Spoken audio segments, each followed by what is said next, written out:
Приветствую всех любителей UMPC и всех, кто ностальгирует по старым железякам. Разговор сегодня пойдет об особом UMPC, а именно AMTEC T700. Почему особом? Об этом я чуть позже расскажу, а пока давайте просто на него полюбуемся. Не правда ли милый аппарат? Если говорить честно, то когда я впервые взял его в руки, он меня растрогал больше, чем некоторые коты в интернете. Моим первым впечатлением было то, что он просто игрушечный. И действительно, черный корпус и белая навигационная клавиша, а также клавиша сбоку, вкупе с оранжевым трекпоинтом, как-то больше складывается впечатление детской игрушки, нежели серьезного аппарата. Но чем дольше я с ним работал, тем все больше он мне начинал нравиться. Сильно скругленные углы оказались очень удобными при работе на весу. За них создателям отдельное спасибо. Но давайте по порядку. Сначала все же пройдемся по внешнему виду. По традиции сначала передний план.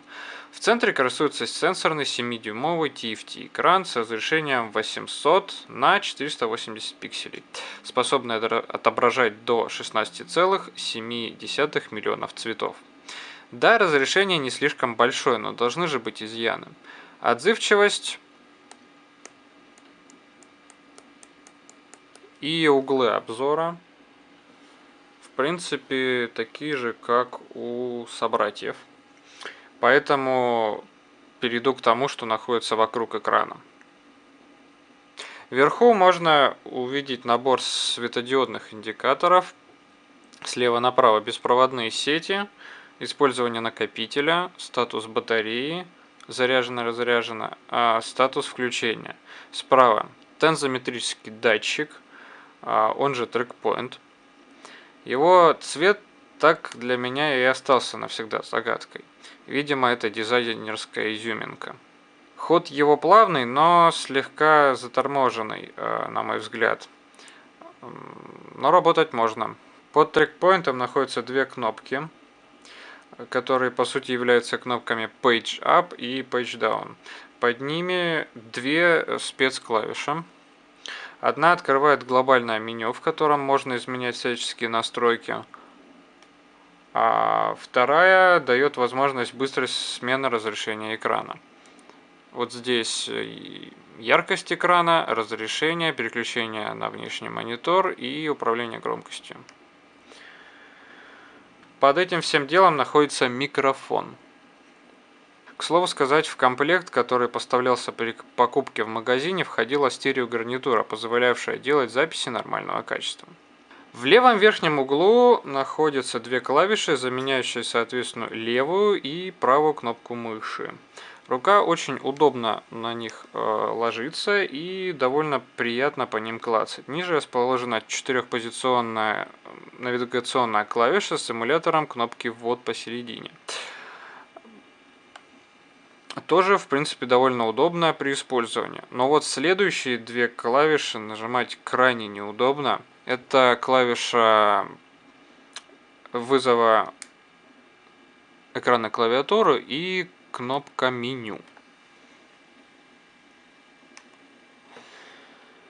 Сверху у нас находится элегантного цилиндрического вида аккумулятор, который достаточно легко отстегивается и выбрасывается к чертовой матери, потому что работает он сейчас от него около 20 минут.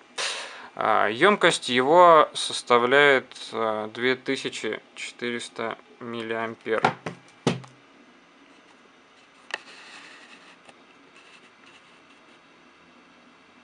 Ну, давайте вернем аккумулятор на место, отключим внешнее питание и попробуем дать ему шанс. Снизу же видно разъем для док-станции, решетку вентиляции и небольшой гробик для стилуса. Вообще это устройство целиком для него гробик. В связи с этим чуть позже покажу один фокус. Пока что отложим стилус и продолжим. На левой грани сверху вниз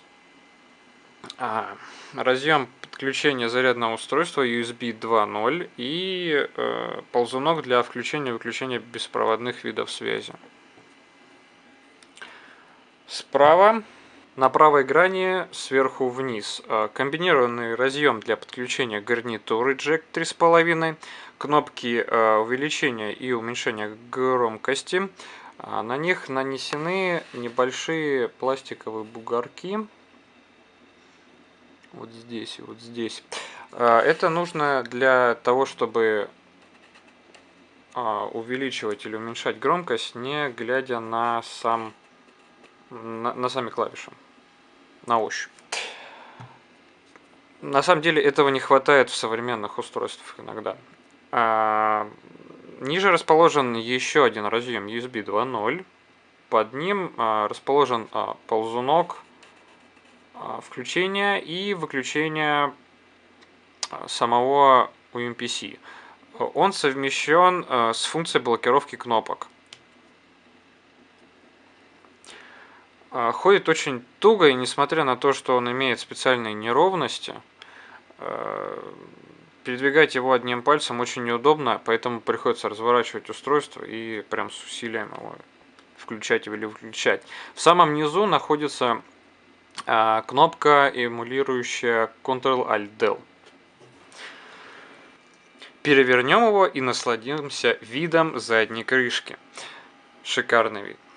Первое, что бросается в глаза, это, конечно же, наклейки. Ну, у меня они все поистирались настолько, насколько смогли, поэтому о том, что они говорят, я расскажу позже. Сверху находятся два ползунка, используемые для блокировки и отстегивания батареи. Динамик расположен вот здесь. Вот на этих 4 пустых местах должны были располагаться резиновые ножки, но они были утеряны, как и большая часть комплекта. Да, чуть не забыл, я обещал фокус. Берем в руки стилус, поворачиваем его задней стороной, втыкаем в корпус специальное отверстие.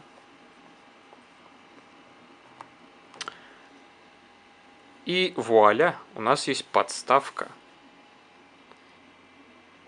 Всем, конечно же, ясно, что для того, чтобы сломать стилус, хватит ненароком надавить на устройство. Стилус либо вылетит, либо сломается, что с ним и произошло.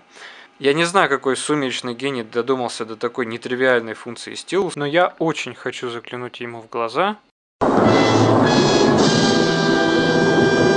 и сказать одну вещь.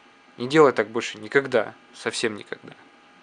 Кроме, очевидно, бесполезной функции стилуса, о которой мы только что разговаривали, есть еще одна довольно-таки полезная. Он раздвигается и становится нормального размера, удобного для работы.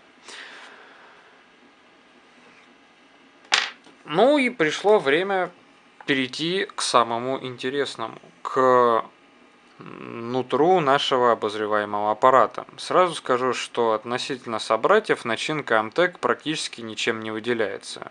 Все его естество построено на базе процессора VAC7 Escher, тактовая частота которого составляет грустный 1 ГГц. Этот же процессор был установлен в Gigabyte M704 только с частотой 1,2 ГГц. Напомню, что данный процессор выполнен по технологии 90 нанометров. Графическое ядро называется VIA VN800 VT8237R. И стоит добавить, что выделяемой видеопамяти для графики не существует, а используется часть оперативной памяти. В младшей модели было установлено всего 256 мегабайт.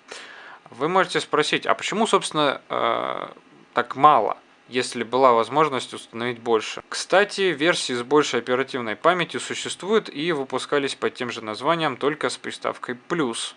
Именно такую модель я сейчас держу в руках. Конкретно в ней 1 гигабайт оперативной памяти и частота шины 600 МГц. В качестве накопителя выступает 2,5-дюймовый жесткий диск Seagate ST96812A на 60 гигабайт.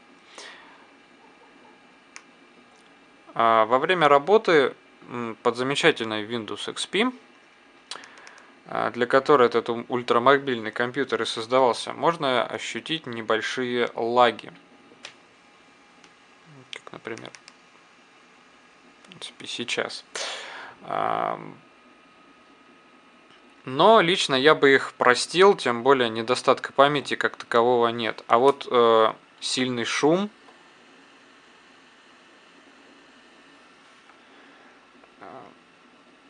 вентилятора довольно сильно действует на нервы. Проблема в том, что здесь установлен не очень большой, соответственно, с небольшим объемом выдуваемого воздуха вентилятор. При работе железячка заметно нагревается и может согреть ваши руки холодными зимними вечерами, которые вы с высокой долей вероятности должны были бы провести именно с этим устройством. Ну, по крайней мере, так, видимо, считали в компании Amtec. Оторвемся немного от железяк и погрузимся в историю. А пока будем погружаться, можно посмотреть на то, как Amtec справляется с играми. Итак, в марте 2006 года на крупнейшей международной выставке, посвященной информационным и телекоммуникационным технологиям CeBIT, Microsoft, Intel, Samsung и ряд других производителей, куда входил и Amtec, представили миру проект Origami. Тогда же и был придуман термин для обозначения форм-фактора устройств данного типа – UMPC. Проект Origami подразумевал, что компании совместно разработают и выпустят на рынок ряд устройств, которые совместят в себе следующее: операционную систему Windows XP, сенсорный экран, низкое энергопотребление и беспроводные технологии передачи данных, такие как Wi-Fi и синий зуб. Цена устройств предполагалась в диапазоне от $500 до $1000.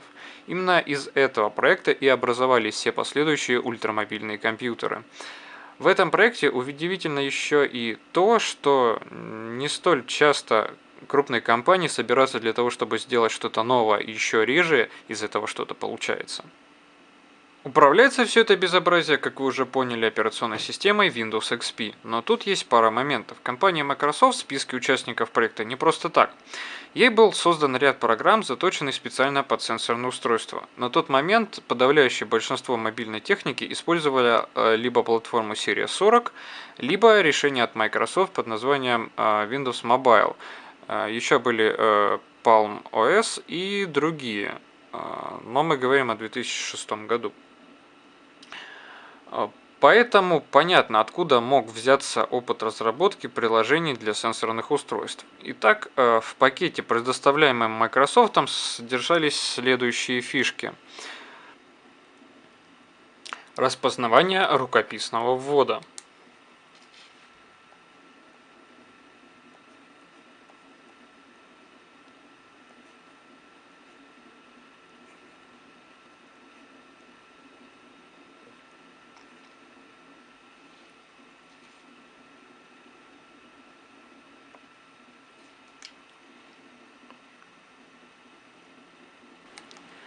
Записки. Программа, имитирующая по своей сути реальные стикеры, на которых можно что-то написать, а затем прикрепить в нужное место. А также записать звук и потом воспроизвести. Небольшая звуковая дорожка. Остальной части пакета у меня, к сожалению, нет, поэтому я просто о них расскажу. Игры. Inkball и Sudoku. Еще несколько других интересных программ. Смысл первой игры Inkball в том, чтобы, рисуя штрихи стенки стилусом, нужно закатить летающий по игровому полю и отражающийся от стенок шарик в нужную лузу. Также, помимо всего прочего, в систему были добавлены специальные утилиты для настройки и управления параметрами UMPC. Конкретно в моем устройстве должен был бы быть еще тачпак, представляющий собой красивый интерфейс для доступа к настройкам программ, но его здесь нет, и найти и установить его мне не удалось. Ну и по традиции демонстрация работы офисных программ. Сегодня я не буду показывать вам Microsoft Office, я покажу вам OpenOffice. Альтернативный вариант для офисных приложений.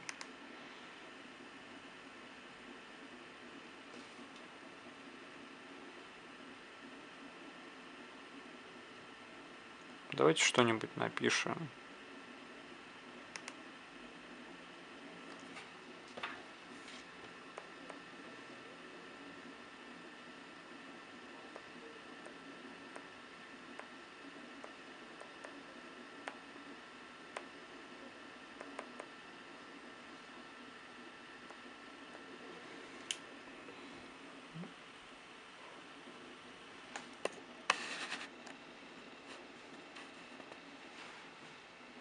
Практически Hello World.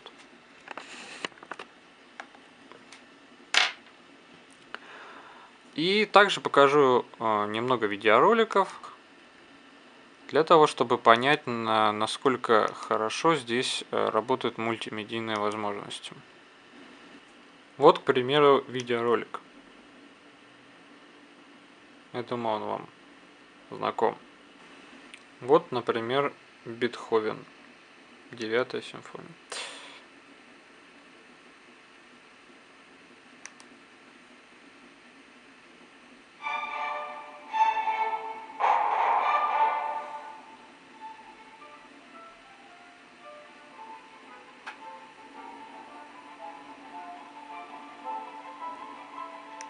Но главное то, что динамик способен перекрикивать, грубо говоря, шумящий кулер. Кстати, я забыл упомянуть о цене. В России она составляла от 1000 до 1200 долларов. Давайте перейдем к выводам. Устройство очень удобное, необычное, с ярким и непосредственным дизайном, но в то же время выполняющее все возложенные на него функции. Из положительных черт – компактность, удобство использования и хороший экран для 2006 года. Из неудачного – странные дизайнерские решения, низкая емкость аккумулятора, немного слабоватые показатели производительности и отсутствие возможности установки модулей расширения. Также довольно немаленькая цена. Итак, если вам понравилось, то подписывайтесь, делитесь с друзьями, а также заходите на канал Кирилла Лейфера, где он рассказывает об интересных древних гаджетах. До новых встреч! Сейчас я буду демонстрировать запуск легендарной игры «Космические рейнджеры». Первая часть была выпущена в 2002 году. Если будет особое желание, то я могу сделать отдельный обзор на данную игру. Комментарии по поводу игры я давать не буду, потому что я считаю, что это требует отдельного обзора.